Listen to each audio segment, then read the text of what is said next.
Hello, and thank you for joining us. I'm Sandy Potter here again with Masonicare President and CEO, JP Venoit, Dr. Ronald Schwartz, our Senior Director for Continuum Health Services, and Sierra Drevline, Director of Employee Health Services for Masonicare.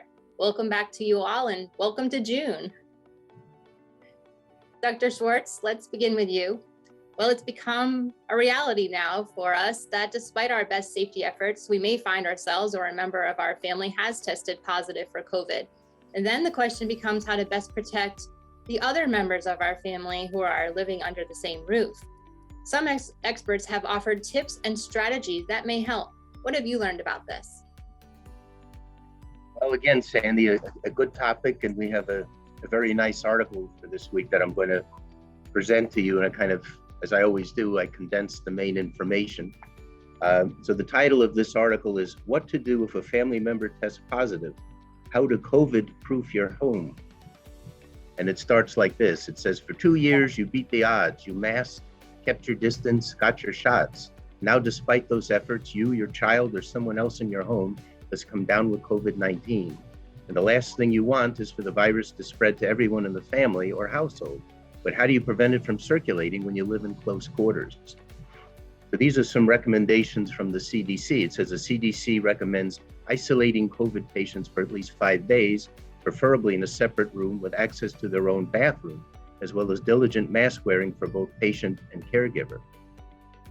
But for many families, those aren't easy options. Not everyone has an extra bedroom to spare, let alone a free bathroom. Young children should not be left alone, and the youngest can't tolerate masks. So scientists say there's still a lot people can do to protect their families. Chief among them, improving ventilation and filtration of the air. And I think that's kind of the key point of the article. So now they're going to talk about how to do that. So they say, so to understand why good ventilation can make a difference, it helps to understand how the novel coronavirus spreads. Scientists have learned a lot in 2 years about its infectious mechanism. Viral particles float through the air like invisible secondhand smoke, diffusing as they travel. Outside the home, viruses are quickly dispersed by the wind. Inside, germs can build up like clouds of thick cigarette smoke, increasing the risk of inhaling the virus. So what do?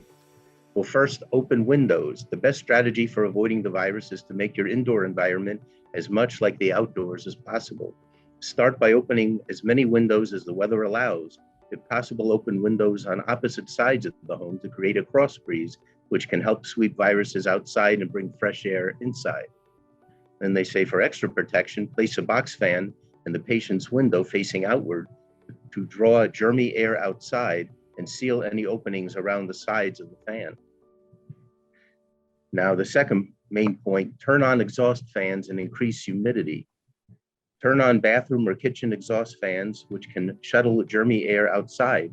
Running exhaust fans while taking a shower is relatively safe. It's also important to open windows when running the fans for more than 10 minutes. That's to avoid depressurizing the house, a circumstance that could result in carbon monoxide being pulled into the home from the furnace or water heater.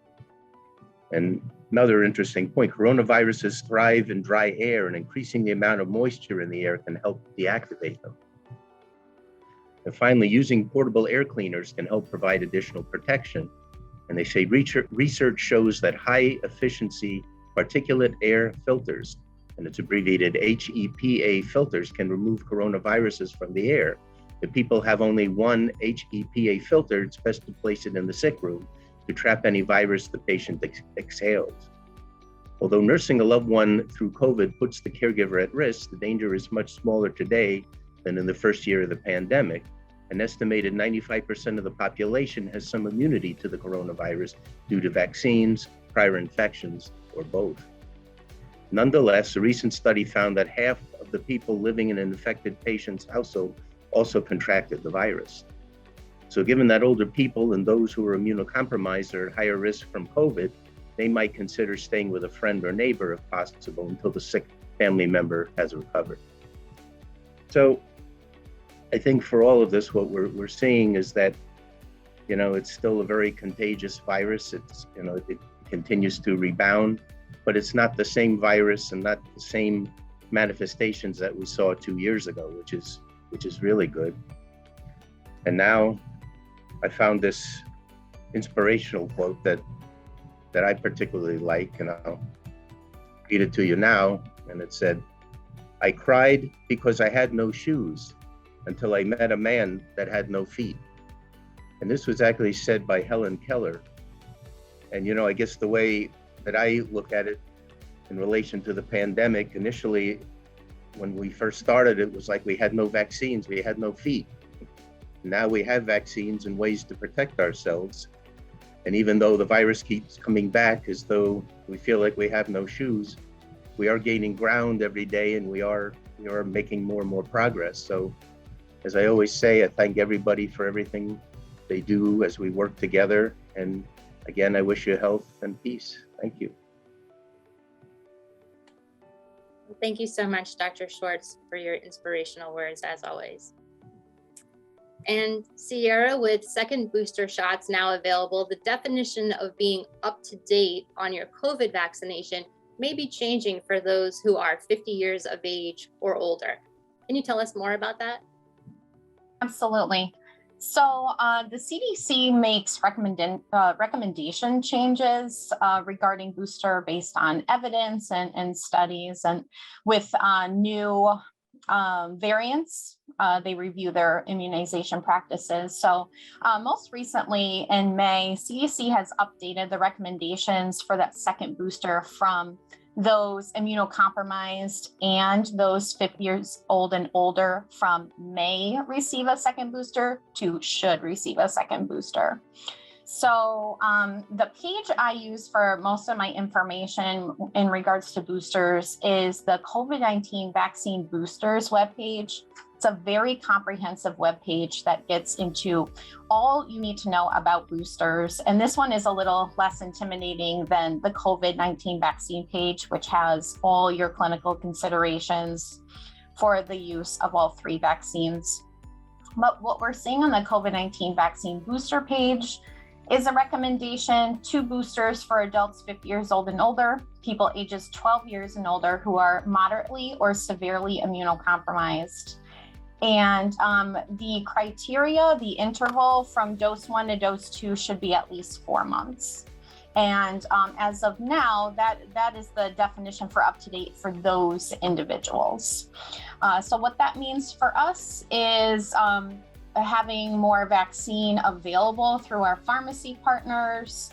It means promoting more vaccination. And I think we're all waiting for that CDC guidance in regards to a booster prior to the fall. So just monitoring all these CDC recommendations to see how they're changing, why they're changing, and really making these vaccines available to staff and residents alike.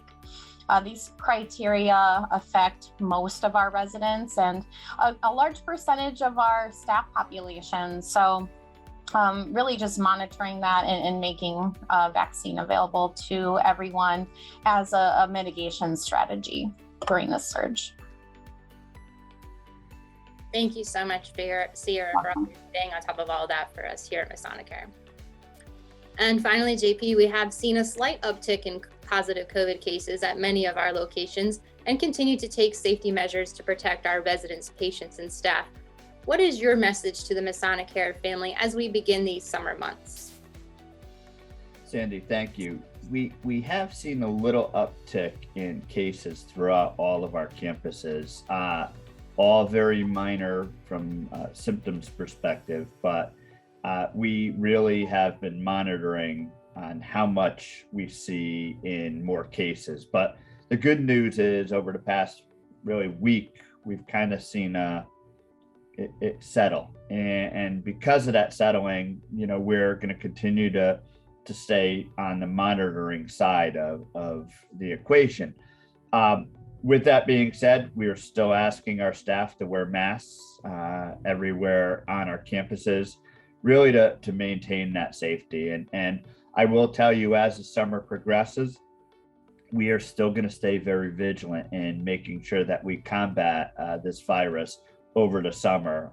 I do anticipate mask wearing for all of our employees to continue through the summer and into the fall as we, again, monitor what's happening. Our ultimate goal is to make sure that our staff and our residents are safe anywhere where we are providing service. So thank you for Sierra for all you have done, Dr. Schwartz for all you have done, and Sandy for everything that you've done over this time to bring these videos to everyone out in the public. It has truly made a difference, and I thank you. Thank you to everybody for all of their hard work. Absolutely. Thank you so much, JP. It's been an honor and a privilege. And thank you so much to all of you for sharing your time and your insights with us today, as always. And of course, we thank you for watching at home. Until we see you next, we hope you'll stay safe and stay well.